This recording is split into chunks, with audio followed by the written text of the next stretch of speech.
What up, guys and ghouls, and welcome to another episode of Fright Mic. I'm Liz. I'm Sam. And we are in Hotel Hell month. Continuing our stay. Our spooky stay. And this week we are talking, it's a John Cusack double feature. We love to see it. It's like it wasn't planned, but like, it kind of was. It's not needed, but it's necessary. No, I agree. Definitely agree. Yeah, it just so happened that he happened to be in 2 haunted hotel movies, so it worked out. He's one of those people that checks in and don't check out. Exactly. Or maybe he just doesn't learn his lesson. Yeah. A little bit of both. I mean, he kind of plays like the similar character in both. But we are, of course, talking about 1408 and Identity in a fright fight. Love to see Only came out like years apart from each other, so... Yeah, it's true. Identity came out in 2003, and then 1408 came out in 2007. Incredible. I know. He said, sure, I'll go for round 2. Let's check it out. And he was like the main character in both, so, you know, whatever. These are his movies. Yeah. And I do love me a haunted hotel. I mean... Yeah. We've talked about this already, but hotels are just so creepy to begin with. And even though I find them to be a little bit disgusting, I like creating my own, like, folklore about a place and then pretending like it's haunted. Yeah. You know, especially at night. Well, yeah, that's the thing. Like, I know we've talked about this before in our other, like, hotel episodes, but, like, hotels themselves are just creepy. Like, the environment is creepy. You're sleeping in a building with strangers and history, laying in a bed that, like, thousands, maybe millions of other people have slept in, and you don't know what's been going on and who died there and what happened. And exactly. There's questionable substances on every surface, so what's, you know, what's more horrifying than that? That's what John Cusack says in 1408. He's like, how many people stayed here? How many people died here? How many of them went mad? And it's like, it's true. All walks of life. You don't know what's going on there, and it's just creepy, you know? Exactly. So we're here to talk about them today. And we're going to start with 1408, because why not? Why not? Because it's our podcast. We'll do what we want. So 1408 currently has a 6.8 out of 10 on IMDb. 79% on Rotten Tomatoes. Woo! Yeah. I feel like I didn't say that right. 79%. Okay, there we go. Yeah. So this was a Stephen King adaptation based on a short story, which I know we've done a lot recently. We've covered King a lot. Been there, done that. Yeah, we've been covering a lot of King adaptations. This is just one of them. And I feel like this movie is like a love it or hate it moment. I agree. I feel like you either love this movie or hate it. For me, I love it. Like I maybe it's just the vibe. I love him, you know, like I don't know. I just think it's cool. This movie to me is like an actual like nightmare fuel. Like all the weird things that happen when you have nightmare, like things that don't make sense, things that are there or just appear and like you don't question it because you're like, what? Like you're, you know, yeah. It's like that disoriented feeling. It's a fever dream. For sure. Yeah. And I don't know. I have theories about this movie.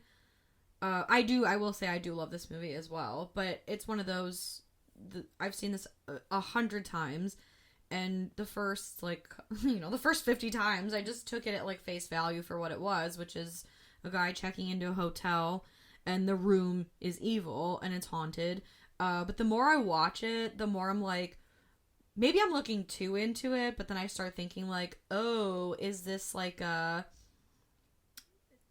alcoholic fever dream, you know, because I think we had talked about it before, but he does struggle with, like, he has a bad relationship with his father who passed, his daughter got very sick, and she passed, and he's, you know, kind of dealing with it, and it's interesting that he kind of chose a career which he seeks some sort of proof of an afterlife.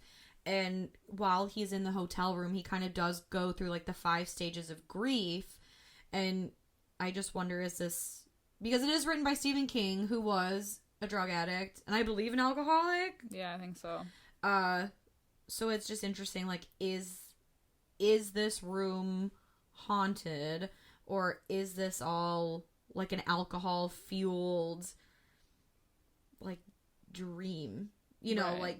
like because he's so depressed? Like, is this all like a depression liquor dream? And now that like you say it, I'm like thinking about like, so he's a paranormal, like, not expert, but like he stays at hotels and tries to basically debunk them and reviews them as his job. But he's always been a writer. Now, even in the beginning of the movie when he's doing his book signing, which like no one shows up for, so kind of sad, he has a fan come up to him with a different book that he had read previously, and it's completely different from what he's writing now. So I wonder if he is using like the paranormal, like that's like the phase of his life where he's looking, like you said, looking for more, because of the passing of his daughter. I feel like that's like 100% what it has to be. Because you don't just go from being like a writer to like whatever, to like a specific genre only. Right. I mean, do you? I don't know. I mean, I can't think of an author that did that. Right. Like, I mean, there's earlier works of writers. And you can be a horror writer, but I feel like to just jump ship totally from like writing like fiction novels to I'm a paranormal researcher and I'm gonna write, like it's a very specific thing to jump to. right. So I don't know. I was just kind of like, once I started watching the movie through those eyes, I feel like maybe it takes on a little bit of a different meaning, and then you can interpret certain things differently. And I know this movie also has like 3 effing endings. Yeah, which we can talk about at the end. Yeah, there are 3 different endings. And I've only seen the one personally. Like, I know that there's 2 other ones. There was a like theatrical, a DVD, and then like a extra one, I think. Yeah. I know for a fact that I have seen 2 of the 3, but I think it's because it's been so long since I've sought out the other endings that it's just the one that plays at the end of the movie. Yeah. That's in the forefront of my mind, where he plays the tape recorder. Right. And you can hear his daughter's voice on it. And his wife can hear it. Yeah. Or ex-wife, or whatever they are at the end. The thing. The couple. Yeah. Yeah. And that's the only one I can remember. But I think, I'm trying to remember if the other one that I watched was similar to like The Descent, where there was kind of a more crowd-pleasing, happy, validating ending, and a not-so-happy ending where he's like back in the room, or he actually died, or something. Like, I'll have to go watch it again. I'm mad that I didn't think to do it before we did to watch the other ending. Yeah, I have never seen the one where he's still in the room at the end. So if that's like a thing, I don't remember it. I feel like I didn't make that, like, it's one of those, I feel like I made it up, but also I know that I saw it, so I don't know. It could be. I mean, I don't know. It's like some weird Mandela effect if it doesn't exist. It's the wrong timeline, and another timeline. I've seen this movie. Exactly. But even him getting like the invitation to the Dolphin Hotel, it's like, who sent it? Did the room send it? Did he imagine it? Like, what the theory is? I mean, I feel like this is gonna be like another Shining episode for us, because this is like such a theory movie. Well, who, like, Samuel L. Jackson works at the hotel, told him not to stay in the room, was very adamant about that. Who sent this? That's what I'm saying. Like, who sent the postcard? I feel like part of me wants to say that he was never there. Yeah. That, like, he was, like, in a boozy, alcohol-fueled, like, I don't know, he's staying at some other hotel kind of there. Or, like, maybe it was, like, all a dream. I don't know. But, yeah, like, how did he get this invitation? Who did it come from? And then, of course, he figures out that, like, don't stay in room 1408, and the numbers added together equal 13. Yeah. Right? Yes. Okay, yeah, I checked my math there for a second. But there are so many instances of that happening in this movie where the number 13 is at the forefront. Like, the room 1408, the numbers individually add up to 13. Even though it's on the 14th floor, the hotel doesn't have a 13th floor because of the bad luck around it, but 14 is still technically the 13th floor of the building. Right. So he's staying on the 13th floor in a room equaling up to 13. There have been so many deaths or whatever, blah, blah, blah. He has an entire file of, like, people that have died in this room. Yes, and they all equal 13. There was one thing, though, that I did catch this time that I had never caught before, probably because I had just recently watched The Shining. he mentions a guy, and like obviously both this movie and The Shining were Stephen King books. One of the guests, he said that the first man to die in the room was a man named Grady. Yes! Who choked to death on soup. And I was like, another Grady. Another so many fucking Gradys. Ooh. Maybe it's like the same universe. Right? But he didn't die there. I don't know. Yeah, true. He's haunting the Overlook instead. It's a whole network of Gradys that are just no good. It's his cousin. Exactly. I mean, New York, Colorado. They're not close at all. I was going to say nowhere near each other, but it's fine. It's fine. Distant relatives. Exactly. It's probably just a Stephen King Easter egg. It's gotta be. Yeah. Loved it. It's interesting. I feel like this could go so many ways. I feel like it could all have been a dream. At the same time, I almost kind of have like this theory that maybe he, like, his mind wanted to get out of the funk that he's in and force him to go through those stages of grief because he was just so stuck in his life that he imagined and I guess dreamt that he got this postcard with this invitation, and his way of coping was to like put his mind in this room. Yes. I don't know. Your mind is a prison. It was that a hotel was his room, way but... of coping and getting out of it. That's what I'm saying. He's kind of a dick. He's like not a nice person. He's like antisocial. He's sarcastic. He's rude. Even his book editor or publisher or whatever, when he was like, "Get this guy," he's a little morose. You know, like, he's not fun to deal with. Yeah, he's not a good. But we don't know how he was before because we get like some flashbacks of like him with his family before it all like was broken. Right. So, and he seemed like a different kind of person, but we don't get enough of that to really know for sure. But maybe this was his way of coping because it was the only way he knew how. I don't know. I know. That's why I kind of like watching this movie with an open mind, I guess. Yeah. Like trying to interpret it different ways because it can go a few different ways, especially with the different endings. I'll have to check those out again just to see what those are, because I swear to God that ending exists. But yeah, like I understand the whole premise of like it's an evil fucking room, which is what Samuel L. Jackson says to him. But it's more than that though. There's meaning to like everything that happens, and it's some part of his like life almost that was traumatic. Because he does see, while we're in this room, he does see these other ghosts and figures, and he's attacked and yada yada.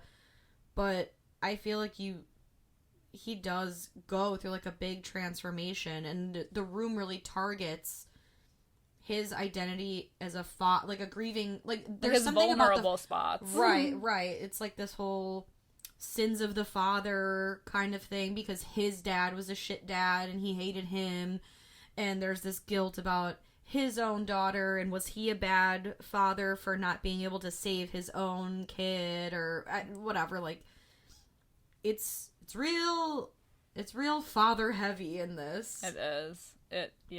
But yeah, I think he had a lot of layers to deal with. Well, also, too, it could be the room almost, like, taunting him, because he was such a pessimistic person. He's going around from, like, hotel to hotel, all these haunted locations, and he's debunking them. Now this is, like, the time where the room is mocking him and scaring the shit out of him. Exactly. And it's almost, like, forcing him to deal with his trauma in that way, using the fear. Yes. It's a lot. It's a lot to take in. Yeah. It is pretty funny, though, when the room first starts messing with him. Well, like, even before he gets to the room, it feels like it messes. When he is walking off the elevator and he's walking down the hallway, like it almost seems like he walks in a giant circle. Yeah. And the elevator door opens to, like, give him that, like, you sure you don't want to leave? Well, exactly. For no wink, reason. Wink, nudge, nudge. But doesn't it, like, when you follow him, when he's walking, it just seems like he walks in a giant circle and completely misses the room. So It's already, like, disorienting. Everything looks the same. Yeah. The staff refuses to, like, the guy, Olin, he's the, Samuel L. Jackson, he's the general manager. He won't even get off of the elevator. when it's really hot in the room, he calls the maintenance man, which is another thing. Was the maintenance man ever really there? Probably not. You know what I mean? Like, yeah, because the room is so hot, and so he's like, oh yeah, no, the thermostat's over here, and the guy's like, I know where it is. I'm just not going over there. Like, I'm not fucking doing it. And then as soon as he fixes it, the guy disappears. So I just always wonder, like, was that guy a figment? Did he really come? Because at that point, he is still able to call to the front desk, supposedly, you know, like, seemingly, to get that guy to come up. Yeah. I don't know. I wish I had written down more of my theories, because while I was watching, I was like, oh, bitch, like, what if it's this, and blah, blah, blah, and, I didn't write any of them down, because I thought I'd remember.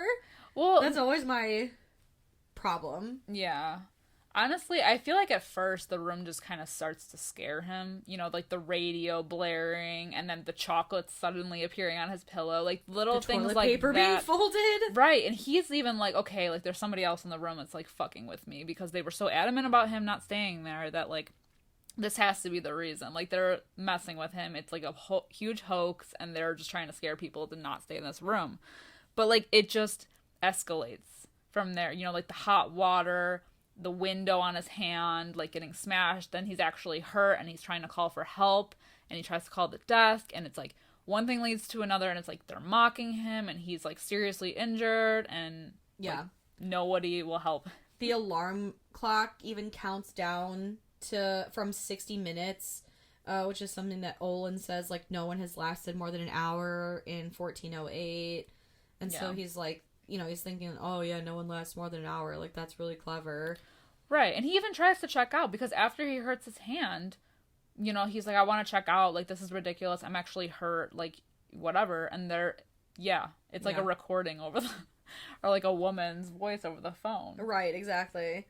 And, it's like really bleak at the end too, because when they're like, oh yeah, are you ready to check out? And it's like the noose hanging, and like, I don't know, it's like really awful visuals. Right. And, like, checking like, out. the only way out is death. Right, it's like the effing Hotel California. Which is interesting, because he was in California before he went to the Dolphin Hotel. That's true. He Like flew to New York for this. But... Yeah. And he didn't tell anyone he was going, because his wife, who he's separated from, we'll just say separated from, I think still lives there. Yeah, I think because even when he gets a hold of her, she mentioned something about, like, him just walking out, and, like, they never actually got divorced, I'm pretty sure. And then when she says something, like, when she shows up at the end, she said, my husband's still in there. Yeah. Right? I think so. Yeah. I don't know, it's interesting. I do think elements of the room messing with him are really cool, though, like the melting phone. Yeah. And then the window, like when he's looking across the street and he's like trying to get the attention, because at this point he's trapped in the room. The lock is not, it's like broken, or like the key goes through, whatever.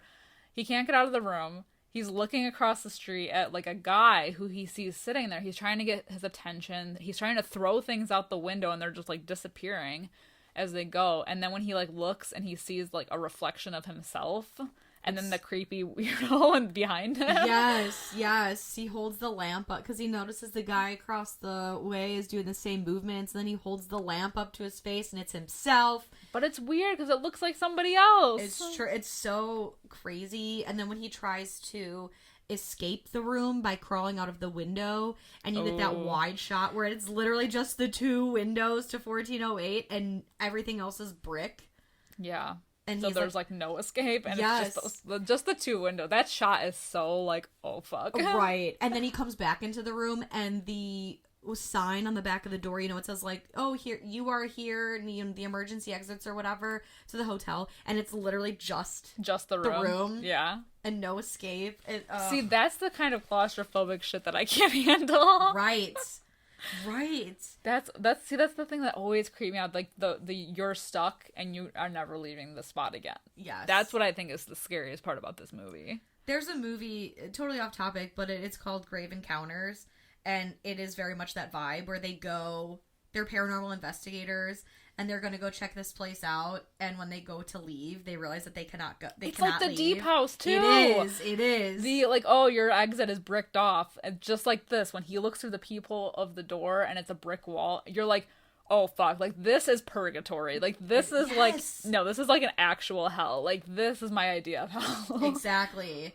And the room just keeps fucking with you. And I do really think that the paintings are like really cool. Like the water painting coming to life. And I don't know.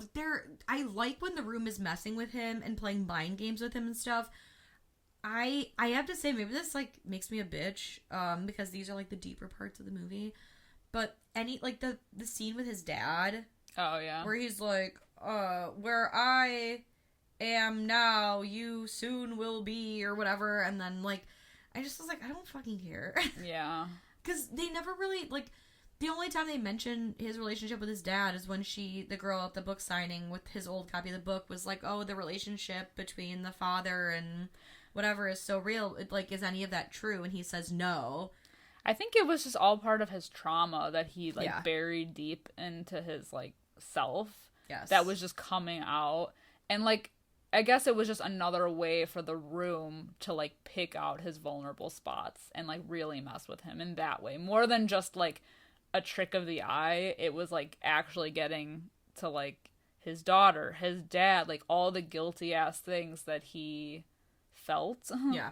And I think it was just another way for that to like be. Yeah. Like be there. That's true. It's very true. Yeah, well, then he even questions because he was given that bottle of liquor in the beginning by Samuel L. Jackson. So he's like, maybe I'm just hallucinating. So I think for like a majority of the beginning part of this movie, he just thinks he's hallucinating. Like that they spiked his drink because Samuel L. Jackson didn't take any of the drink. So that's like another theory that people might have. Like, was he just hallucinating the entire thing? Right. You know? I mean, because honestly, isn't that the draw of certain hotels? That you know that it's got a history of hauntings and like all this death, and so that's kind of what draws people to stay there. And it's this fancy New York hotel, right? You want to draw on the business of some of these people, so you figure, okay, you get them nice and like liquored up. You make a big deal, like, oh, please don't stay in this room. Whatever you do, sir, like, oh, please, I'll give you this, like, fancy bottle of liquor, and I'll give you tickets to the Knicks. It's like what people do in haunted houses. They're like, do not enter. You won't make it out alive. And then that's the draw. Exactly. That's the shtick. Exactly. So, I mean, that could also very well, like, I just feel like at some point in this situation, it's in my, like, part of me wants to say none of this is ever happening. Yeah. Despite that recording being at the end, I just feel like maybe he was drunk. Maybe. Or drugged or something. I don't know. But, of course this movie has the ending where he got out alive and he finds the proof that he needs or whatever. Well, also, like, there's the scene in the beginning where he's surfing and he hits his head and he's, like, washed ashore and that guy comes and we leave it there.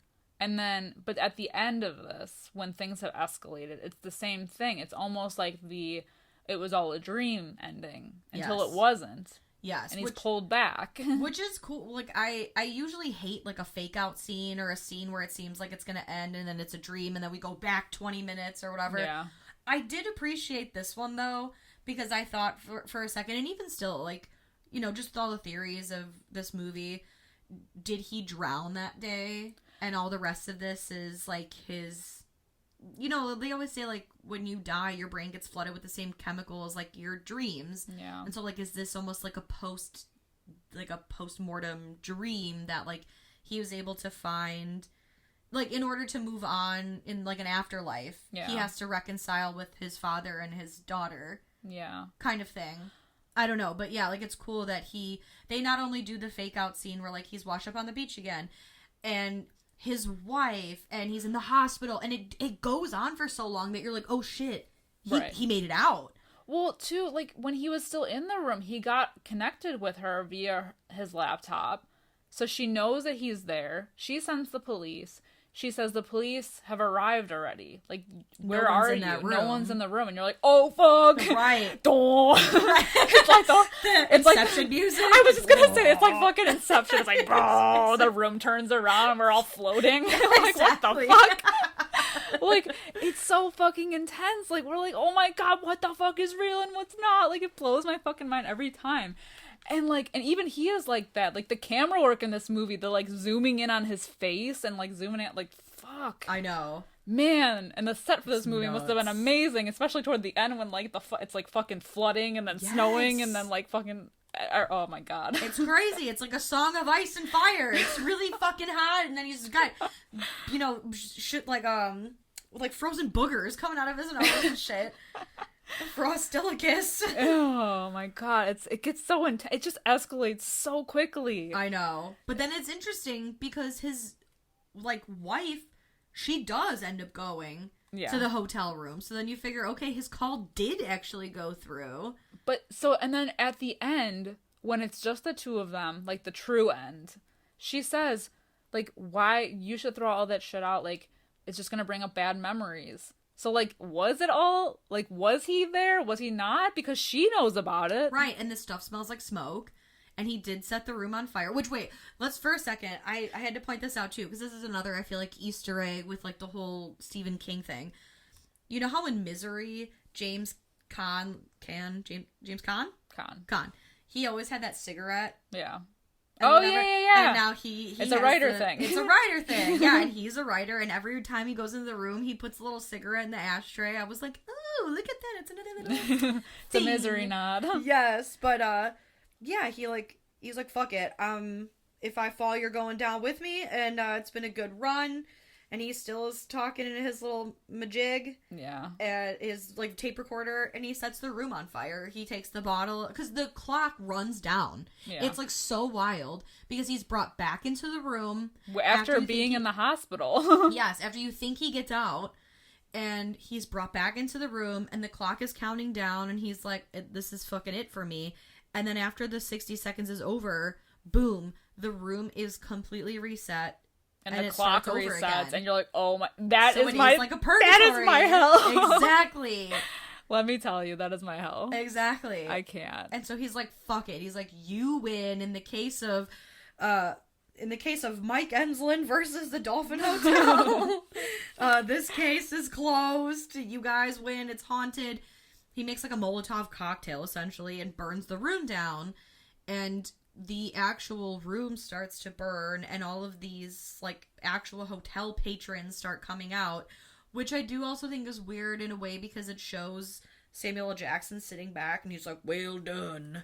Well done. Somebody needed to do it. Right, and he's, like, sipping on a scotch, and it's like, your hotel is burning down. Yeah. And somebody could be dead, and you're just like... Had to be someone. Thank God it wasn't me, you know? Like, I don't know. So he should have fucking done it. I know, what a pussy. Oh my god. We didn't even talk about, like, the whole scene with his daughter, too. Like, when he's back in the room and he sees... Not even back in the room. It's, like, when he first is in the room before he leaves. And he sees his daughter. Now, I don't, like, love all that stuff, but, like, I don't know what it was about this. I think I was just, like... I was emotional, but, like, it was a sad thing. I, like, teared up a little bit. It is very sad. Like, I don't know what it is about, like, now, things with kids, maybe because I have one now, like, I'm, like, emotional. I don't know. It was really sad, like, him with the especially the scene where he's fighting with his wife, like, after she's already passed away, or when they're talking to her and she's asking about, like, what's after. I'm like, oh my god, I can't do this. Like, bitch, I'm an adult and I don't even know. Like, I can't even make myself comfortable. It's emotional. Like, usually I'm like, fuck them kids. Right, but, like, exactly, you evil dicks. But, like, yeah, but I don't know. Like, evil kids in movies, man. Ugh. I know. But it was just, like, a sad moment. I was like, oh my god, I was emotional. It reminded me a lot of, well, I mean, I guess Shutter Island came after, but, like, that scene where... he has a vision of his wife, I think for the first time or the second time, when he's holding her by the window and then she, like, fades away in the ashes. And it's just like, God damn it! Why do you gotta pull on my heartstrings? I know, but I think and it's just like heartbreaking that when she disappears and he's like, I can't lose you twice. Oh, fuck! I can't. That's why I hate It was emotional. I man. always just like block that shit out. Like I'm like, and I'm not taking any notes on that scene because absolutely not. I was feeling some kind of way, and it was an emotional way, man. I know. I couldn't help it. I know. But luckily, the terror then set in right after that. Yes. And we're pulled back into this like nightmare that he's having. It is cool though, like to see like as the room is on fire, even like the black ink from the numbers is dripping down, and it's just like, I don't know. I could feel Tangina. Tangina. But it is interesting because like after, and he while he was out, so. That's the other thing, too. That's how this movie ends. So, while he was out the first time, seemingly, when it was all kind of like, I guess in a way, a dream or hallucination from the room, he writes a book about his experience in 1408. And so now, after he sets fire to the room, and he's out, for good, for real this time, he writes the same book. And his wife mentions, like, how quickly he wrote it. And he's like, well, I wrote it before. And it's, like, easy. Like, yeah. He literally wrote an entire book while he was still in the... Like, I don't know, man. Like, it's just fucking wild. But then... Trippy. Yeah, she, like, says, like, oh, you should get rid of this stuff. It's bad memories. And it smells like smoke. So, okay. So he was in a fire. Yeah. But he's got the tape recorder.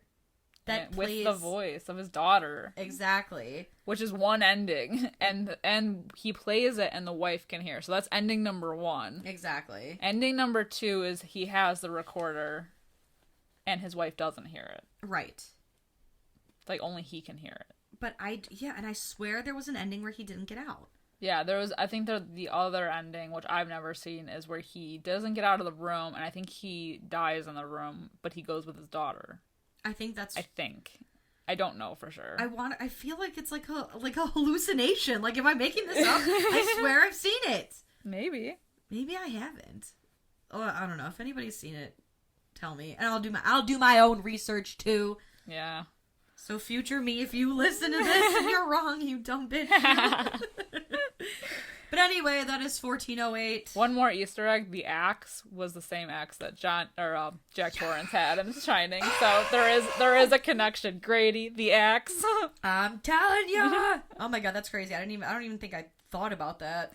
Wild. Yeah, wild. I know. I love it. So props to John Cusack for like literally carrying this movie because he was like essentially the only one. Yeah. It was like, I mean, there's other people in the movie, but most of this movie he's alone in that room, and him just like the cycle of madness that he endures, so many emotions in one. Yeah. Goddamn. Dive into the madness. Yeah. That's wild.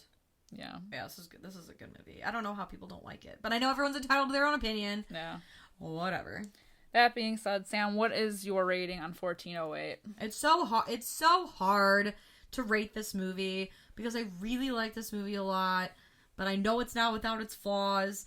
Mm-hmm. I feel like in my gut, I think I'm gonna have to go like 3.5 out of 5. Yeah, that's mine as well. Okay. Yeah, I was gonna give it a 4 out of 5, but I'm like, no, I don't know. It doesn't feel 4 out of 5 worthy to me. Even though I really like this movie, I think it's really interesting. I love a good mindfuck movie, but like, yeah, I know it definitely has its things. And like, the more you watch it, I feel like it gets interesting. But it's not one that you should can rewatch a lot. I feel like go years in between watching it, but you notice more things, so it's interesting in that way. Exactly. So next up, we are headed to Identity. Yeah, not Vacancy. So this one came out before 1408. This is 2003. Currently has a 7.3 out of 10 on IMDb. It has a 63% on Rotten Tomatoes, so a little bit lower. Yeah. Than 1408. Higher IMDb score though. Yeah. Interesting. Yeah, it is interesting. There's a lot of people in this movie. 'Tis an ensemble. I wrote them all down because I knew I was gonna forget, but I probably won't even say all their names. Yeah, So we'll see how it goes. I don't even know. Jake Busey's in this movie. I didn't even write his name down. Who cares? It's Jake Busey. It's wild. This movie is definitely a movie with a lot of familiar plot lines. Yeah. I remember the first time I saw this movie was like years ago, and then I didn't see it for like years after that. That's wild. Like, I kind of forgot about it, and then, but I don't know. You know, like, I love John Cusack so much, but like, I think that, I feel like this one kind of is forgotten sometimes. Yeah. Not that it's bad, but I don't know. Like, 1408 came out, so everyone was like focused on that one. For sure. Whereas this, like, is more of an ensemble cast. And it came out so long. It came out almost 20 years ago. Yeah. Which is so my gross God, and icky to think about. I know. I was 13 when this came out. Ugh. Couldn't even drive a car I legally. like that. Yeah, I was like a fat goth kid. But whatever, it's fine. Yeah, so some time has passed, but... Yes. This was the first time I'd ever seen this movie. Yeah. Oh, really? Yeah. I'd never seen it before this. Okay. Yeah. A lot to unpack here, then, I feel like. A lot, yeah. Yeah. In a way, I feel... So there's definitely, like, a separation in this movie, and it all culminates together, but, like, the beginning part of this movie feels so random, and you understand why later, but, like, it's this whole thing with this opening of this Malcolm Rivers, who's a killer, who's being executed for all these murders that transpired. And we have Dr. Malik, who's his, like, psychologist, who's just trying to, like, plead his case that, like, he shouldn't be executed. He should be, like, in a mental institution or somewhere like that where he can get, like, help for his issues because he didn't mean to kill these people. He has, like, a lot going on. Yeah, he has, what is it called? DID. So essentially, like, multiple personality disorder. I forget what DID stands for. Is it dissociative? Yeah, dissociative identity disorder. Yes, yeah. Thank you. I'm like, I remembered that it was called DID. Yeah, so if you've ever seen Split, kind of like that, you know, where you essentially have multiple, I don't even want to say like characters, but yeah, multiple characters, multiple personalities in your brain, and you know, it is like a mental disease, but you know, like one of your personalities can speak French and the other one is a woman, if you're, you know, and you could be a man, and like, oh, you know, it's all these things. And they find a journal of this killer's. This Dr. Malik finds it, and so he's kind of trying to use it as his final, like, proof 24 hours, not, like, less than 24 hours before this guy's gonna get executed, and he wants them to, like, reopen the case and take away his death sentence. Yeah.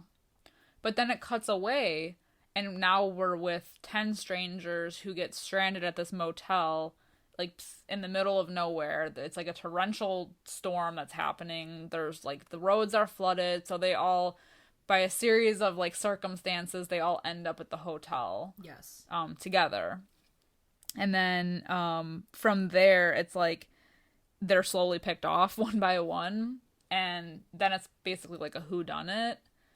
But, like, we are still getting, like, those cut-ins randomly of, like, all the, like, Dr. Malik talking to all the doctors and the judge about his case. So it's kind of, like, thrown in there intermittently. Right.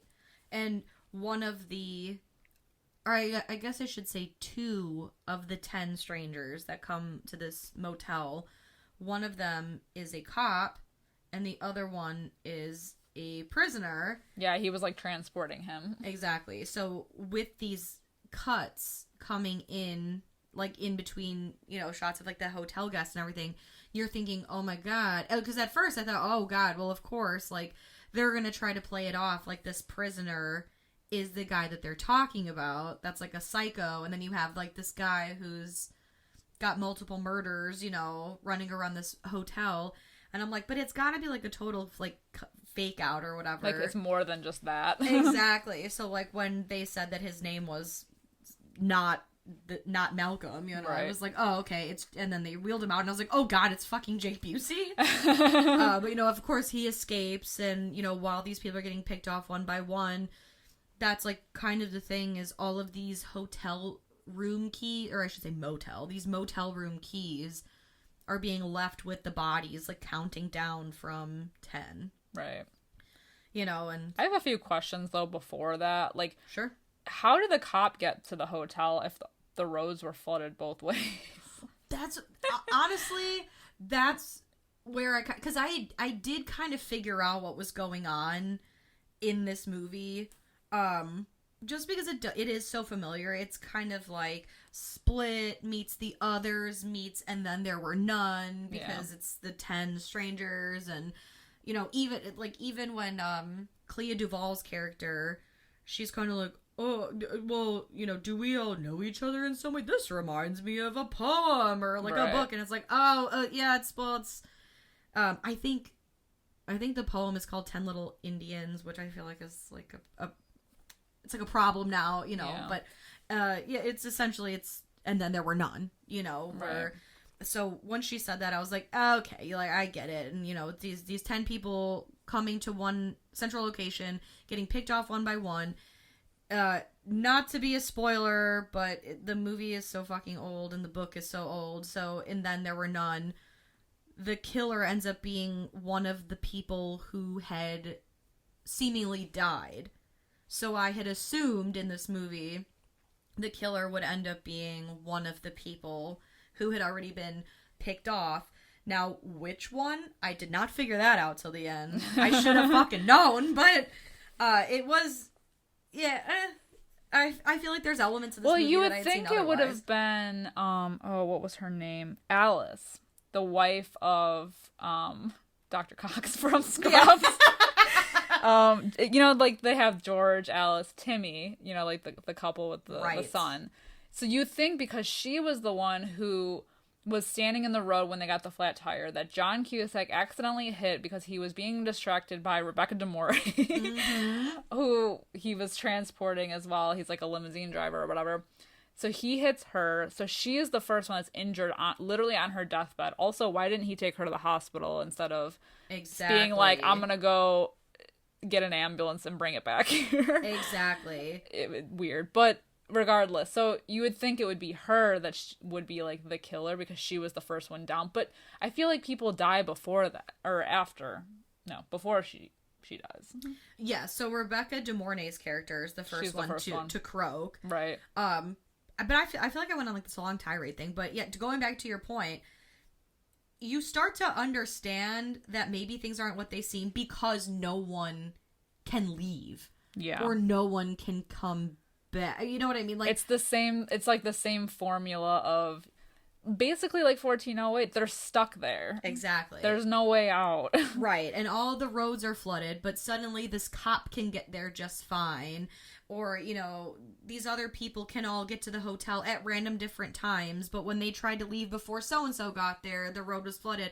Oh, but this way is fine. Oh, but, you know, it's like, it's not raining that hard, and it's the Nevada desert. Like, I don't know. Like, Shit'll dry up by tomorrow. Right. Like, can the roads really flood that bad out there? And if you guys are in the middle of the desert, who the fuck needs a road then? Yeah. Someone's got a truck. I'm sure. Just four-wheel it. Well, even before things get, like, obviously questionable, there's random things that happen after, like, you rewatch this. So, like, once I knew the ending, going back and watching this again, I was like, okay, so, like, that's weird. Like, why was the front desk guy, Larry, he was, like, very much against Paris, saying that she was, like, a hooker, and it came out of nowhere. Like, what about her looks like a hooker? Well, exactly. Like, it was just, like, random things, but once you know the ending, I guess it makes sense because it's, like, fragments of his memory coming through.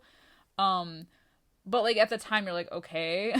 Right. Like, just random things like that in the beginning that happened that were like, okay, that's weird, but go on. Or even, like, the allusion to them all having the same birthday. Like, when she says, what's your sign, or whatever, and he said Taurus, or I forget what she said, like, what month were you born, or whatever, and he said April, and she said, oh, you're a Taurus like me. Yeah. Or was it May? I don't even remember. Yeah. Yeah, but, like, so that's kind of like, oh, well, you know, with the zodiac signs, it's got a range of dates it could possibly be. So it's not enough for you or them to immediately be like, oh my God, we have the same date of birth. Yeah. But. Exactly. Yeah, just, like, stuff like that. Mm-hmm. And all of their names, like Paris and I don't know, like roads. Right, like all these like locations. I fucking love Ray Liotta. Ray Liotta. Ray Liotta plays the cop in this movie, and I love him so much. Me fucking too. He's just so like him and Goodfellas. He's such an oh my god, that's my favorite. That's my favorite Ray Liotta. He's such an irate person, and he just like has that like smarmy like. I love him so much. Yes, this movie is like my ideal like Ray Liotta, John Cusack. What the fuck, dynamic duo playing detective together. Yes! It's perfection, and it all boils down to the two of them. I love it so much. I know. Oh my god, he'll forever be like a gangster in my mind. You know, like you can't convince me that like him and like De Niro and all them, like Joe Pesci, they're all like actual gangsters. Oh yeah, I wouldn't fuck with any of them. Like Goodfellas was their like I don't know, their magnum opus. Anytime I think of Ray Liotta, I just think of that one gif where he's like, ah, like that. The one from Goodfellas. Yeah, exactly. Oh my god, it's so good. He's a gifable person. I love him. It's true. It's the face, man. It's those thin lips and those evil eyes. It's the evil eyes. Mm-hmm. It's the anger. It's the anger in those eyes. They're black, evil, villainous eyes. I love them. Mm-hmm. One of the other like questionable things that happens too is when the prisoner does escape and he's running away from the hotel, and like we see him running and he doesn't get very far. I feel like for the amount of time that's passed, but like. He runs into the other hotel. Yes. Which he's like, okay, what the fuck? And that's like a fucking what moment? Yes. That, honestly, because I think that was right around the time I started to figure this shit out. I was like, I had to rewind it for a second because I'm like, oh, was he not just running away from the hotel? And now he's back at the hotel. And they show him that. They show him running away from it. Like the hotel's in the distance. Right. And then he sees lights for another thing. So he runs to that. And then it cuts to something else, but it cuts back to him. And he goes and he's like, what? He's even like, what the fuck? Because It's the exact same thing. Like, same people are there. And we're like, ooh, is it going to be like another dimension? Right. Exactly. Oh my god, yeah, I definitely... It's trippy. I had to rewind that, because I was like, I think I missed something, and I'm like, oh, no, I didn't. Yeah. It is just weird, though, to me, that, like, with the whole thing with Larry keeping the guy in the freezer, I think that's, like, a little bit after they bring the prisoner back. I don't remember. Yeah, because the, Jake Busey, he's like, what you got back there? What secrets are you hiding? I'm good at keeping secrets. So, like, that whole thing. And they find someone's body, and then they freak out, and then they find the actual Larry's body in the freezer. Right. Because they come like back to back, right? Yeah, and he explains why later, but at the time we're like, okay, so now like Larry's a suspect because he's the one that's been looting everyone. Exactly. this entire time. So it's like really trying to like throw you off by like pinpointing, okay, no, it's this person, no, it's this person. So it's like really heavy on that, like the whodunit aspect, but it also has that like what the fuck moment. Just little things that you're like, okay, that's weird, but go on. Right.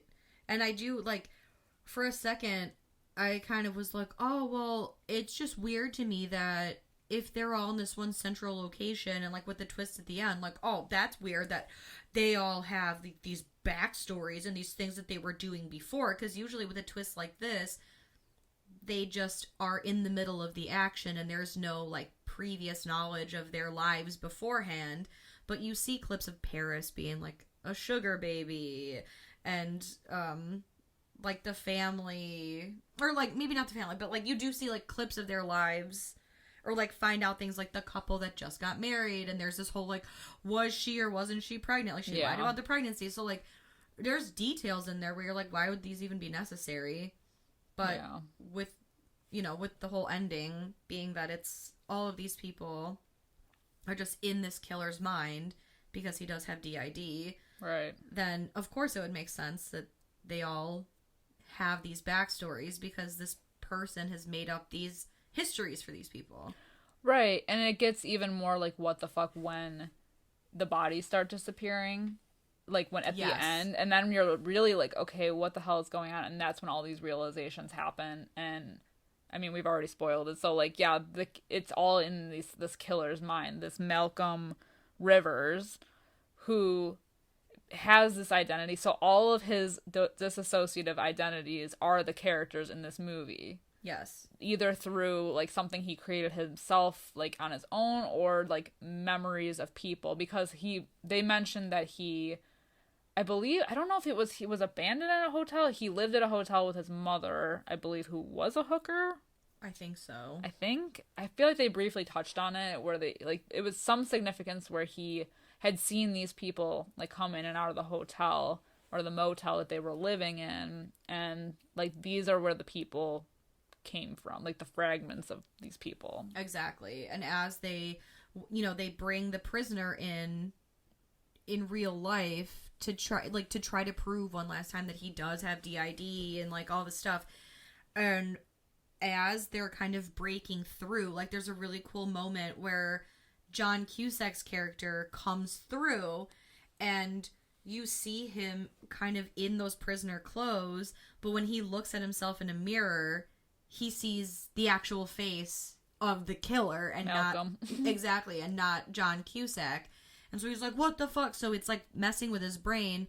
Meanwhile, like, in the hotel, like, not only is it raining, but then, like, the hotel starts to come apart and, like, the water starts breaking down, like the power goes out and then the roof starts flooding. So it's like the real world kind of coming in and breaking down this situation happening in his mind. Right. It's that scene is really cool, I feel like. It is. Him breaking through and them realizing that and then when they open his journal, it's like different messages in different handwriting, different styles, and it's all of those characters coming out. And this is why it was so important for the doctor, the psychologist, to find it, because then that's his proof that he has this disorder, and that's what caused him. It wasn't him. It was, like, one of the identities he had in his mind. Exactly. And so they need to get to the bottom of it to kill off the killer identity in him. And then they just need to treat him for, like, put him in a psychiatric facility for treatment once they get rid of the killer identity in him. And so they're trying to figure out who that is. But even after he broke through, like, we go back to the hotel and weird shit is happening. It's literally down to, like, Rhodes, like, so Ray Liotta, John Cusack, and then Paris. Mm-hmm. And, like, Paris is the one that finds, like, the paperwork in Rhodes' car about how he is actually a convict, and they stuff the police officer in the trunk, so he's not actually a cop, he's a convict as well. The prisoner was, like, one of his buddies, whatever.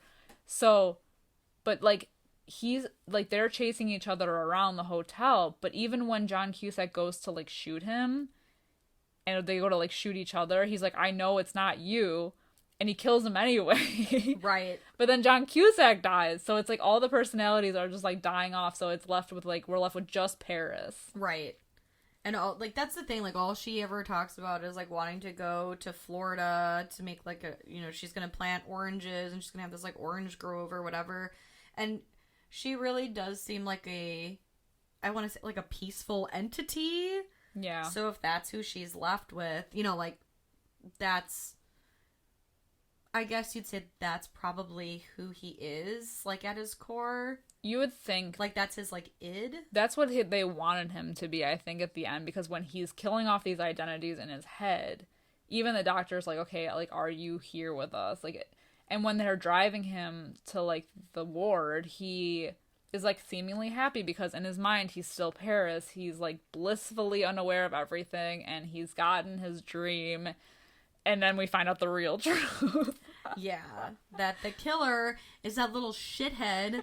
Fuck son. them kids. This is where my emotions take a turn, and I'm like, fuck them kids. Right, fuck them kids, and it's the fucking kid, and he was the whole time. Along. Dr. Cox's son, little Timmy, was the killer all along. Yes. And so he embodies that. He kills off Paris, and he's actually back to, like, the psycho killer. Mm-hmm. And so he kills Dr. Malik and the guy driving we just see the truck crash. Yeah. And then, so the movie then is, we didn't even mention this, the movie is kind of bookended by this poem by William Hughes, I never know how to say it, Mearns? Mearns. I'm so sorry, I butchered that. But the poem's called Antigonish, or The Man Who Wasn't There, which we actually did cover a little bit of this. I think this poem, or maybe another poem by this guy, was also in The Haunting in Connecticut. Oh, but the poem, so like the movie is bookended by this poem, like I saw a man who wasn't there, blah blah blah. Hold on, I feel like I know it.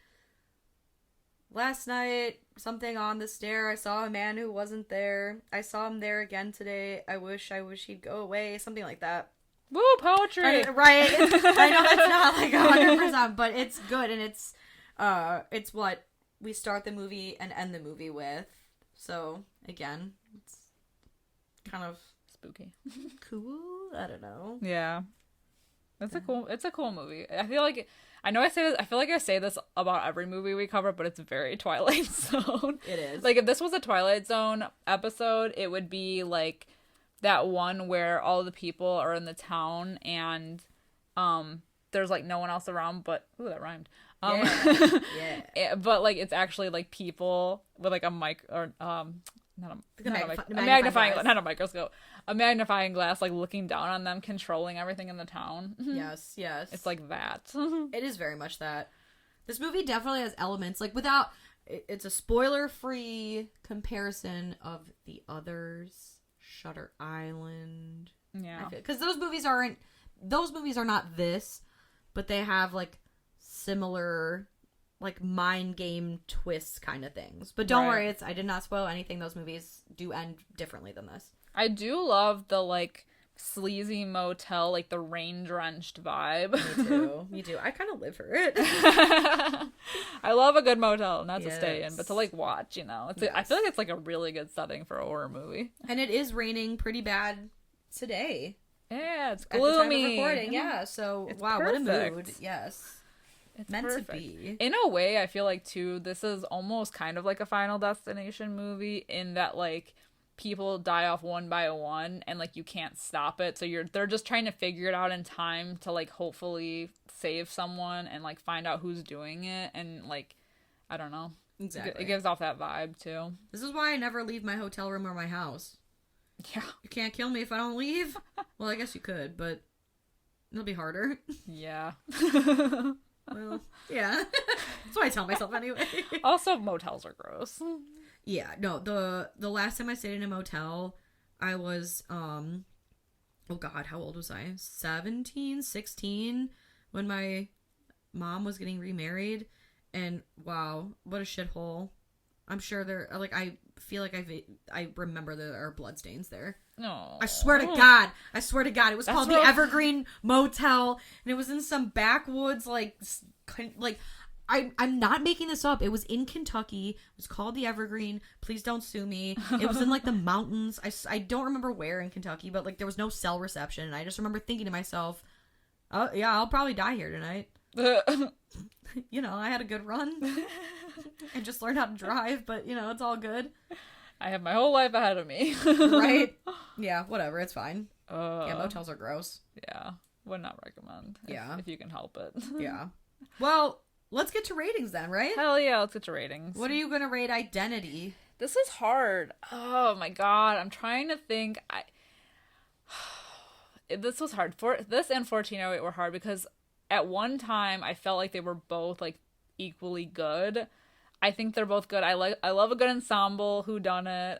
Also, I love a mind trippy, like single acted, you know, whatever. I think I'm gonna give this movie like a 3.25 out of 5. There you go. I know, I gave 1408 3.5 out of 5. I think I like that one a little bit more than this, but I do love me some Ray Liotta. I know, he's fucking good. How about you? I'm gonna go 3 out of 5 because I feel like this movie, I mean, I don't know. It probably is just because you get that like tip off in the middle of the movie, like, yeah, it's like that one poem, which I just happened to know, and I was like, oh, good, got it, and kind of took me out of everything. It's fine. I feel like it drags. Like at some points where I'm just like, okay, like get to the fucking point. Like I want to know who the killer is, but it's still good. it's still, like, cool to see the ending happening. It's cool, like, now that I know, like, what's going on, you can go back and pick up on more of those things. Yeah. Who doesn't love John Cusack? Who doesn't love Ray Liotta? You know, everyone in this movie, like, I feel like how small or how big their parts, doesn't matter. They all played them pretty good. Yeah. They all played them pretty good. Oh my god. Yeah. Oh my god. What is that? You look good and you want to play good. Oh, but I think we played pretty good tonight. I'm gonna go out there and give 110%. I think they played their roles well. Yeah. I don't know. I think something I would have changed about this movie is, like, a major point. I wish that they had delivered everything differently. Yes. Like, okay, so if you're going in this for the first time, were you confused as to why they were talking about this killer in the beginning and then going to the hotel? I just feel like there has to be a better way. There does have to be a better way. It's got it, like, yeah. Yeah. Like, a different way. Because I just feel like that part is so... It's so, like... I don't know. Like, it doesn't make sense at first, so you're like, okay, why? But then we're just moving on to the next thing. Exactly. I feel like they should have done... like a throw you off the scent kind of thing. I feel like they should have just focused on everyone getting to the motel, making it seem like through all of these circumstances, they all get to the hotel. And then with the convict arriving, then it's like a good time to splice that in and be like, there's a convict and, you know, he's blah, blah, blah. And he's on his way here now, making it seem like, oh, well, since he's on the way somewhere and they get stranded, like now he's... You know what I mean? Like, that would have... Or he was the convict. That's what I'm saying. Yeah. Like, they would have spliced it in a way where you're like, oh, Jake Busey is the convict that they're talking about. So when he escapes, you're like, oh okay, shit. Yeah, I see what you're saying. You know? And then he becomes unhinged. Exactly. And then you think, well, there's a killer on the loose picking these guys off. Yeah. And these other people think he's on the way to them when really he's killing these other people while they're defending his innocence, saying he's not really doing this stuff. It would have been a cool juxtaposition and a real, like, throw you off the scent when it comes time at the end, like when you find Jake Busey dead and you're like, what? And that was just part of him. Exactly. I feel like that would have made it a little bit better of a mystery. Yeah. I just think, like, the different scene. I know what they did. I see what they did. Yes. I just think that having the separate things, the table, you know, them all at the table talking about this, I feel like that could have been like I don't know, not a flashback, but like something they did at the end. Yeah. It took me out a little bit, you know, especially the first time seeing this. I'm like, okay, what does this have to do with this? But it makes sense as to why it's there, but I don't like it. Right. It needed a different place in the movie. It kind of feels like the beginning of The Wraith. You know, like you said, you were confused because it focuses on, like, that one couple, and then there's, like, another couple, and you're like, wait, I thought she was blonde earlier. So I went the whole movie thinking they were the same couple. I know, yeah. The editing could have, we could have just cleaned that up just a little bit. Maybe move some things here and there, and it would have been a lot tighter. Yeah. That's fine, though. It's fine. Good times were had. Yeah. All right, that's going to be it this week. Thank you for tuning in. Let us know what you think about 1408 and Identity. You can find us over on Facebook, Instagram, and Twitter at Fright Mic Podcast or Fright Mic Pod on Twitter. We are also on YouTube. So if you want to head up there, we have our audio up currently. And then if you're looking for extra spooky content from us and you want to help support our show, we do have a Patreon. We're currently doing mostly like new reviews, but we have fun episodes where we do like rankings and we have like our little monthly rewinds. So check that out. You know, we talk a lot about even more movies that are on than we cover on our main podcast. Exactly. So giving us like the brief rundown of what we've been watching, and what our thoughts are, recommending, mostly spoiler free. We try. Yeah, we try. So, and then if you have a chance after listening to this episode, if you don't mind giving us a nice rating and a review over on Spotify and Apple Podcasts, we would really appreciate it. Just helping us out. Really our little small podcast. Exactly. We're trying to grow. We are. Trying to grow this garden of stones. Scared. This graveyard. Yeah, we're trying to grow this graveyard. Yes, yes. Until next time, I'm Liz. I'm Sam. Rest in peace.